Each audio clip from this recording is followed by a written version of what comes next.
Now, usually we go through the book of Acts and we go line by line, verse by verse, because we like to look at the Word of God that way. Y'all like it? Yes. Right? That's the way to go. Let the Lord speak to us. But we've also had some interesting Sunday mornings over the last 6 weeks or so.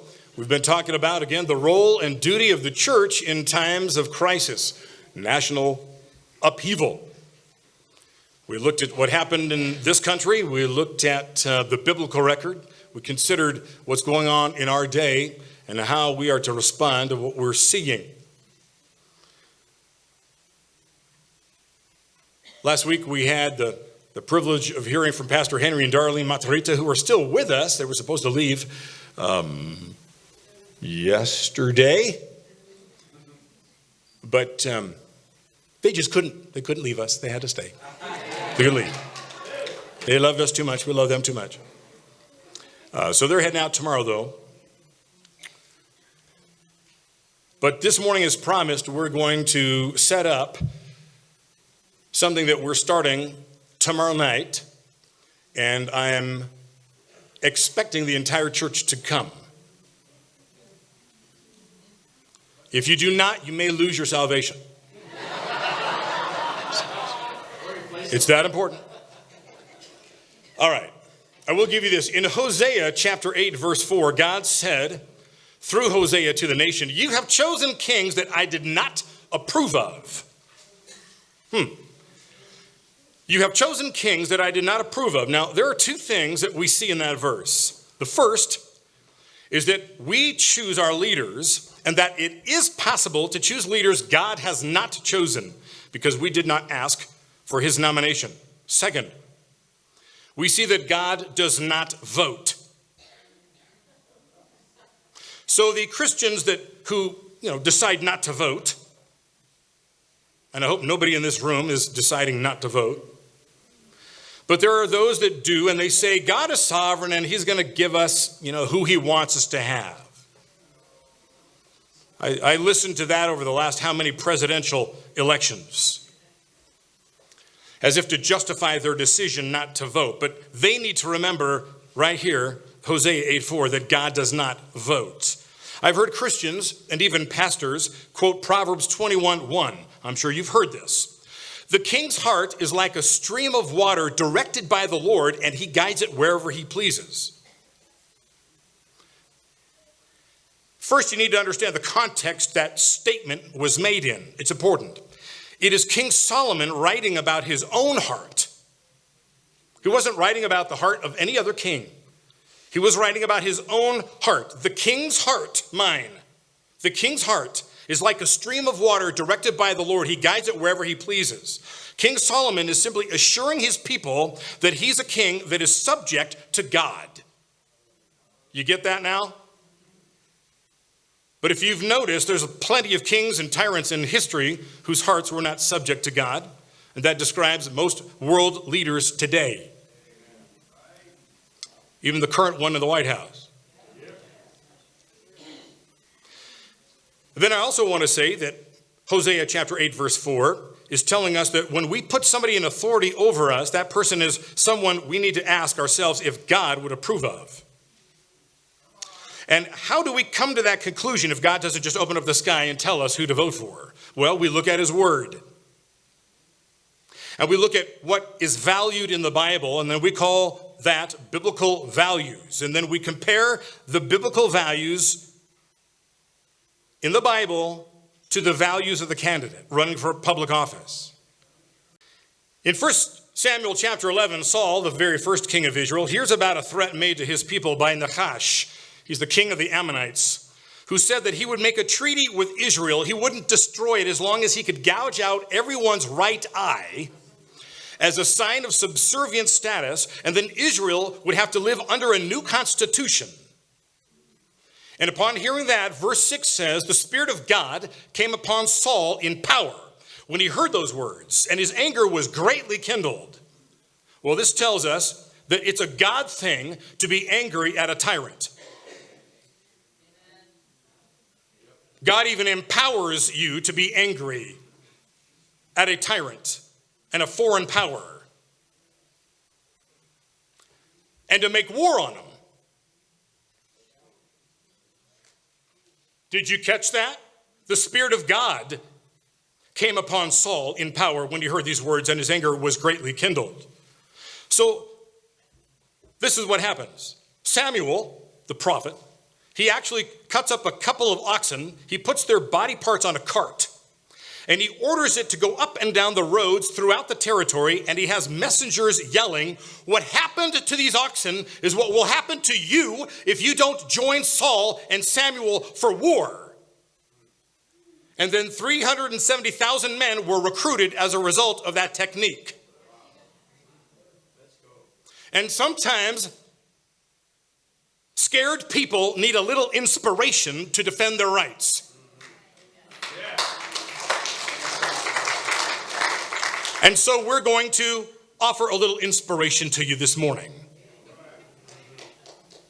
If you have not met him already, I'm going to introduce you to Mike Sulhoff. He's a brother who, along with his wife, Elizabeth, I quickly came to love and respect. I have asked Mike to share some critical information with us this morning. Information you are and are not aware of. Information that he has amassed in order to present what I would call a threat assessment. Mike, would you come up? Would you welcome Mike? None of this, I don't believe, is going to be news to anybody, but what may be news to you is the volume, quantity, and breadth of all of this information, combined with its temporal facet, which is it's happening now.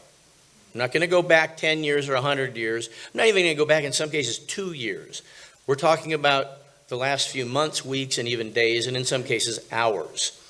That's how relevant and immediate all this is. So, like again, most of you know everything I'm going to tell you, but I don't know that you've beheld it all at once. And that's what I need to do for the next few minutes. People have always, there's a couple arguments that'll be presented to you, and you may actually present to me and yourself. And that people have always thought that the time they lived in was a terrible, calamitous time. And that it looked like things may be wrapping up. Like since the days of the apostles, everybody's been watching and waiting for the signs that we've been given and wondering when, if that wasn't the time, when it would be and how far into the future it was. Well, let me submit to you that we're in a unique time right now for the first time in human history because of one thing. I call it the wild card, and that wild card is technology. Technology is the only difference between us now and Cain and Abel. We are the same people. We think the same way. We hold the same things to be valuable. We value relationships and communication and transportation and shelter and clothing and warmth, food. All these things we don't value any more now than we did then. But what we can do now through technology is to leverage the depravity of man in a way we've never been able to do before. And the worst part is it takes just a few now to do what would have taken tens or hundreds of thousands of closely aligned minds working in perfect concert with one another to accomplish just 10 years ago. Now, a very few people can wield this leverage over the worst parts of humanity. And this is a first. I know there's nothing new under the sun. When we're talking about humanity, that's for sure. And in fact, even when Solomon wrote that, everything that exists now existed then. We just hadn't put it all together yet. We hadn't come up with the microchip or figured out how to use it to exploit our strengths and weaknesses and create the double-edged sword we call the internet, right? Okay, now is different because we have the tools, we have the will, we have the means, and we have the Bible to tell us that this time is coming. So, Tony, do I just need to click the first go? All right, I call this Where Are We Going and Why Are We In This Handbasket? Now, I'm just going to produce data points and facts. The conclusion to all of this is yours to draw. And I guess it's going to be a fire hose. I'm not going to spend a lot of time on any one of these points that I'm going to make. Again, my aim is to simply immerse you all of a sudden, all at once, with everything that's going on right now in a way that has never, ever happened in the history of mankind. That's a big statement, and I intend to back it up and bring receipts. So let's just start with the collapse of the dollar. Yes, the dollar is collapsing. There are people even now, macroeconomists, that say this will never happen. They're whistling in the dark past a graveyard. These things are happening right this minute, and I'm going to bring you a few headlines. We're not going to go through them all, but just to show you that these are legitimate sources, they're recent sources, and they're going to back up everything I'm going to share with you. So first of all, the dollar is collapsing globally. The dollar will die, and it will not take very long. Supply chain issues have been bad. They are going to get much, much worse. These are due to lockdown issues. These are down to man-made problems. None of these are natural events causing these shortages and issues that we're having to deal with right now. All of this is preventable. We have chicken shortages. Has anybody noticed how much more expensive canned chicken, fresh chicken, frozen chicken? Chicken wings are actually being priced in some restaurants at market value, like it's salmon or Chilean bass. Okay? We're talking about chicken wings now being priced at market value. Food shortages, we all know that this is coming. The biggest names in the world are describing right now what they call a calamitous food shortage, not just for third world countries, but it will bleed into our own first world ease of living. We have, as you all have clearly seen, fuel shortages. And the worst part of this, even if you don't drive a diesel, is the diesel shortage. Let me point out these shortages, the typical interpretation of the word shortage means we just can't find any of it. That's not the case here. Everything you're going to see is man-made. These are results of decisions. We could talk about this all day long as to the motivation for these decisions, but that's not my job here today. Like I said, I'm just here to cover you with a bunch of information. The diesel shortage is going to manifest itself in ways that you probably haven't even got your head around yet. But nothing moves in this country without diesel. A digital programmable currency, a central bank digital currency is on its way. Our president has commissioned this done about 2 months ago. They had 180 days to get back to him with the viability of it. Many other countries, including Russia right now, are actively instituting a digital currency. What's the big deal with a digital currency? The problem is it can be programmable. Do you know what that means? It means that they can tell you what you are allowed to buy with your money. Your money is only good for certain things at certain places during certain times. And when they connect that with something else we're going to discuss, a social credit score, that's what's going to determine what you are allowed to buy and sell. Does that sound familiar? Yes. Any of you have ever read the Bible?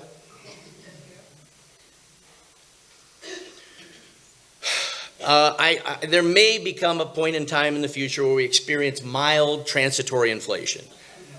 Now I know I seem like a skeptic, but it seems to me like that's something that possibly could happen.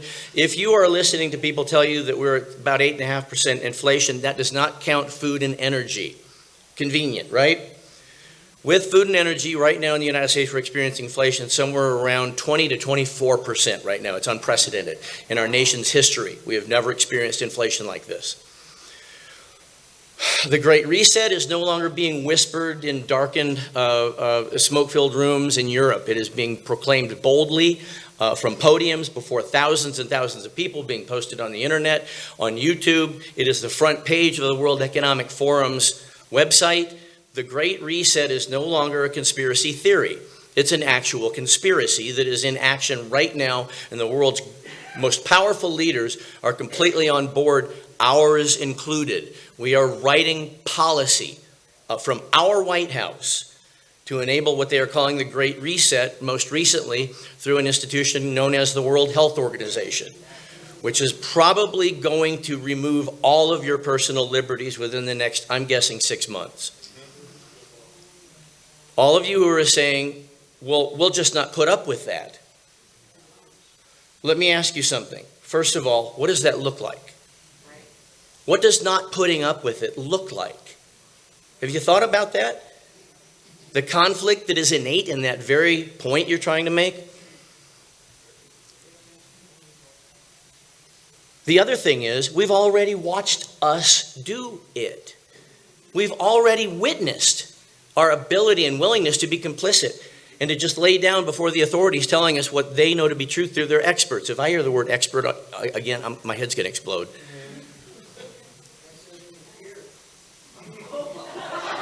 What was that?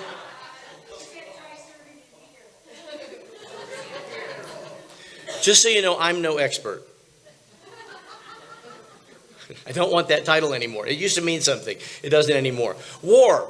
Anybody read 1984? Raise your hand if you read 1984. That is a pathetic minority. I'm sorry. I'm just going to call it as I see it. Shame on you. George Orwell in the late 1940s looked around him and said, oh my goodness, this is not good. 70 years ago. And now there's a meme that says 1984 was a warning, not a manual. Okay, if you're paying attention and you have read this book, you will understand that what we're doing right now is almost a perfect overlay. When you combine that with Aldous Huxley's book called A Brave New World, which is tough, it's a tough read, it's hard to get through because it's horrible, it's horrifying, it's unspeakably evil. But when it talks about what we're doing to kids right now, Aldous Huxley had it. He completely understood the power of introducing the idea of sexual dysphoria, gender identity crisis. He had it nailed at about the same time that Orwell wrote 1984. One of the memes or themes that runs throughout 1984 is there's perpetual, consistent war, global war. And no one even knows what side they're on. Does that sound familiar? Russia, Ukraine, Russia, I don't know. I'm not really fond of either of them. And I'm not sure who the real bad guys are. I know you're not supposed to say that. But this is a thing that is designed to divide people and to create internal conflict. Which side are you on? Right? Heresy in the church. We could spend the rest of the week on this. These are just some headlines. If you can hold your stomach tight enough to read these. In case you're wondering what post-Christian religion looks like, it looks exactly paganism in the ancient world. Breastfeeding God of many breasts, the God of pronouns, the great they, the God of trans being. These are actual churches in the United States that are adopting this Marxist woke mentality and ushering it into their ideology and their theology. It's everywhere. This may stand on its own, but this has also never happened in the history of the world. A company called BlackRock and a company called Vanguard. Now, this is going to sound like black hat conspiracy theory stuff, but go out and look up the asset holdings of these companies. If anybody's ever seen what $1 trillion looks like, and I show this to all my students every semester, because you can't think like that. It's just too much. It is a football field 8 feet deep in $100 bills. It's $1 trillion. BlackRock alone controls the assets worth $10 trillion. They own almost everything. As an added aside, their major stakeholders, the Union Pacific Railroad. Union Pacific Railroad is the only rail line allowed to carry DEF, diesel exhaust fluid, which must be used by law in the United States to operate any diesel engine. That's a semi. BlackRock holds the keys to every semi in the country. When you see some of the things that the CEO of BlackRock has said about equity and about rethinking capitalism and about stakeholder capitalism versus shareholder capitalism and what that means and how deeply tied he is to World Economic Forum and Klaus Schwab, and understand he controls the keys to all the semis in our country. Equity, by the way, and if you hear this word or see it written anywhere, you can just replace it with Marxism. This is not theory, this is fact. It is what equity means. Equity refers to outcome, not opportunity. Equity means everybody ends up with the same thing. Doesn't that sound familiar? And do we usually end up with the stuff the good people have? The smart people? The rich people? No. Equity never goes up. It always finds the lowest common denominator and brings everybody to that point. Climate equity now is a whole nother thing. That's when we use a manufactured crisis in order to, by law, create equity, or else. And this is just a few headlines. Like I said, the receipts are throughout all of these, and I'm going to make it available on LandGram, essentially all of my research, and I update it weekly to where all of these issues are covered and what the most recent events are that talk about these things. Let me see if I can get a little bit faster. Leadership change. All I'm going to say here, Hunter Biden, I don't think that story's through. I think that at some point the Democrats are going to be through with Joe Biden, or he's going to be through with life. If you'll watch this guy, I'm sorry. It's worse than lights are on and nobody's home. He wanders on stage. The man is not there, and I don't know what the plan is to deal with this issue, but it may be very closely tied into where they're going with the investigation into Hunter Biden. That's just something to watch, because sometimes the devil you know is worse than the one you don't.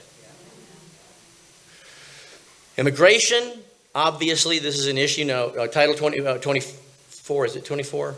42. Yep, there it is, right there. Title 42 has been set back a little bit, the rescission of Title 42. But when they finally are capable of rescinding that, we're going to, and Texas is completely ready for this onslaught of illegal immigrants just pouring over the border in a way that we've never seen before. What's interesting to me now is that the Democrat Party is doubling down on this particular issue. They know what a hot button it is with most Americans. They understand clearly how we feel about this as a gigantic majority, including Democrat voters, yet they're not backing away from this issue at all. In fact, they're saying, let's make it even worse. Definition of,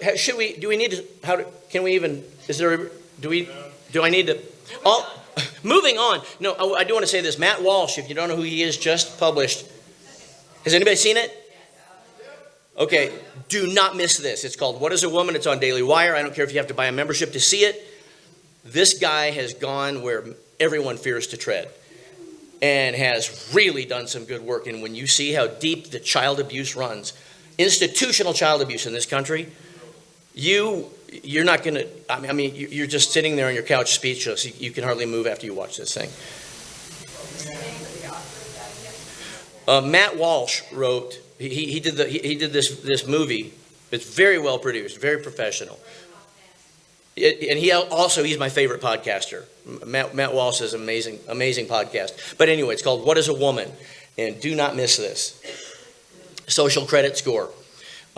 We could spend all day on this, but it essentially establishes that if you do not perform and continue to form by a set code of predetermined values through technology, voice recognition technology, voice print technology, location, the ability to track everybody, your ability to buy and sell will be directly impacted by how you behave. And the code by which you are judged is not one that this church would subscribe to. Let's just say that. This has been already been used extensively in China for 4 or 5 years now. And it controls where you drive, where you fly, what you trade, the rate you get on a mortgage, what stores you're allowed to shop at, how far you're allowed to travel in your own car. All of these things are related to your social credit score. They can do this now. They could not do this before. Then here we have the corporate social credit score called ESG. And again, I could talk about this all day, but this is the translation of what has commonly been referred to as stakeholder theory, which is where corporations exist for the benefit of their shareholders, I should say, or rather shareholder theory. The transfer from that to what we call stakeholder theory, which essentially says that corporations they exist for the benefit of the entire community or country or anyone who's even remotely associated with their product or their suppliers or their employees or their management. All of these people are stakeholders. Essentially, this means that a corporation exists for the sake of everybody, not just its shareholders. That removes the profit motive. That removes the motive to produce any kind of quality whatsoever. Okay, ESG is a very real thing. Just for fun, 2 weeks ago, they removed Tesla's ESG rating. Why? You know why. The greenest car in the world has had his ESG score completely removed. He cannot trade in certain markets now. That's what you get when you step out of line.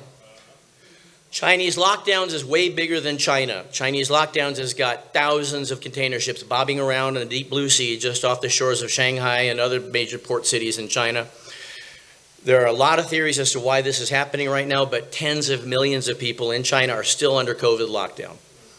We've got an election coming, scheduled election coming in November. The polling is polling extremely bad for Democrats. You would think that the Democrat Party would be backpedaling on a lot of issues, wouldn't you? You'd think that during an election year, they'd be especially careful, especially since they're going to lose their majority by a landslide that makes Mondale and Reagan look like a walk in the park. Are they backing down? Are they removing themselves from these unpopular policies? No, they're not. Why? That makes me very, very nervous. There is an apathy among the administration. It's like Democrats want to be crushed in November. Why? I'm just saying this. What if there isn't a November? Housing bubble. Elizabeth is in the mortgage business. I see this every morning firsthand. We are in a bubble that's going to make 2007, 2008 look like a walk in the park. We are doing the exact same things that we did in the early aughts, only we're doing them harder, faster, meaner. We're giving houses away and increasing the prices of these houses, but not the value of the houses. Make sure you understand the difference. Persecution of the church. What happens when you step out of line? Well, just north of our border, you get put in jail. Liberties are being threatened. Now, day after tomorrow, this terrorism threat that essentially says if you're a white man, you are you're a terror threat to the United States of America. That expires on Tuesday. But I do not know if it has been renewed. I haven't had the time to go into this and find out if they've got an overlap policy. But essentially, you're in the crosshairs of the federal government just by virtue of the color of your skin and your sex. Social media censorship, we don't need to talk about that a whole lot. I think we pretty much have a pretty good understanding that the town square now is not a town square, but it is Facebook, Twitter, Instagram, YouTube. These are the town squares, and they are being heavily regulated. Not necessarily by the companies that run them, but in proxy of a government that threatens these companies to do as their bidding or else. Critical race theory, probably don't need to go into that a whole lot, but just know that if you've raised your kids to think that Jesus loves his little children, red and yellow, black and white, all are precious in his sight, I'm sorry, you've been wrong all this time. Gender fluidity in education, I can't even, don't even make me, I can't. I just can't. Hacking human DNA is a thing that most of you do not understand, but the World Economic Forum has point men right now working with this by the hour. They have figured out essentially how to hack the human DNA and pretty much create a cyborg, actually. And we're there. This isn't 10 years from now. This is about 5 years ago. Degradation of the work ethic. Did anybody think that in just 2 short years we would have mass exoduses in the workplace? We would have great resignations. In April, 4.5 more million people walked away from their jobs in the United States of America. That does not end well. Rising interest rates. Heard of it? They have hardly even begun, and what that does is it shuts down business and commerce and trade. Coming economic disaster. We've got Janet Yellen, the Treasury Secretary. We've got Jamie Dimon, one of the most valuable CEOs in the United States, now not talking about a coming little black rain cloud hovering under the honey tree. We're talking about a hurricane, an economic hurricane by September. That's what these two people are saying. They're in charge of more money than any of us can get our head around. Recap. Dollar collapse, supply chain crisis, chicken and egg shortage, global food shortage, fuel shortage, digital currency, inflation, great reset, global war, equity, Marxism, heresy in the church, BlackRock, Vanguard, climate equity, leadership instability, coming economic disaster, illegal immigration, define a woman, social credit scores, ESG, stakeholder theory, pending election, housing bubble, persecution of the church, loss of liberties, social media censorship, critical race theory and primary education, gender fluidity in our education system, hacking DNA, degradation of work ethic, restrictions on gun ownership, current and future lockdowns, attacks on food processing plants, that's a fun one right there, inability to discriminate or think there is no absolute, gun ownership restrictions, rising interest rates, guaranteed recession, the World Health Organization pandemic treaty, increased cyber attacks, our willful and wanton destruction of our own military, and the mis/disinformation regulation. That essentially says that anything you say that doesn't fall directly in the confines of the current narrative is considered to be criminal behavior. There it is. All at once. Yep. That's a lot.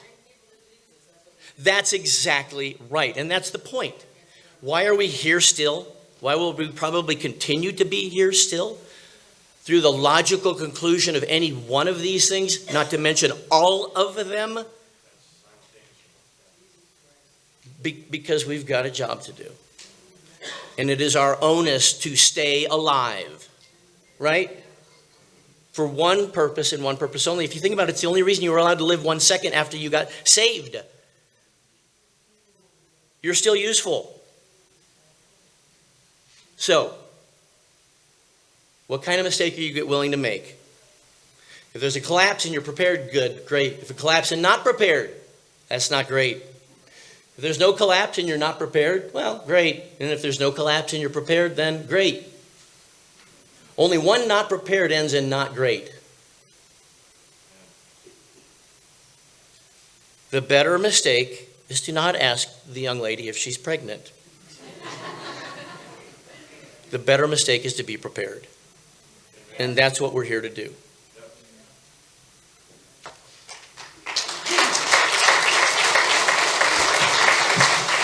All right, 20 minutes.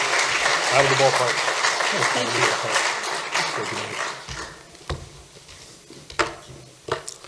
I want to tell you, that was the abridged version.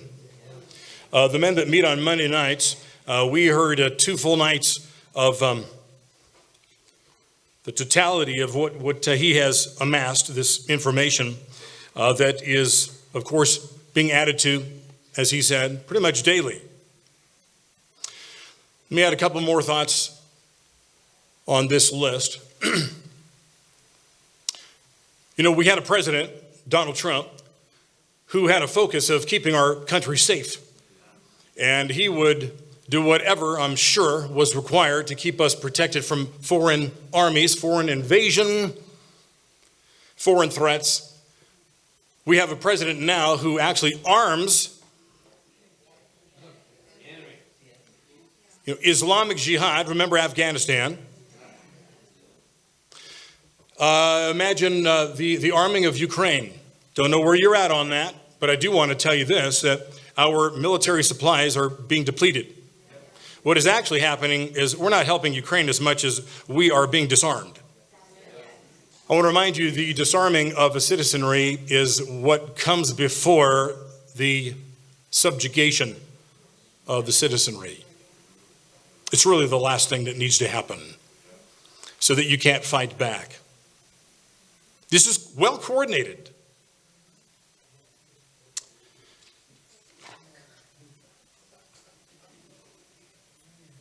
God only knows if we're in the actual final days, but the words of the Messiah, Jesus, warns us that someday the death of man will come.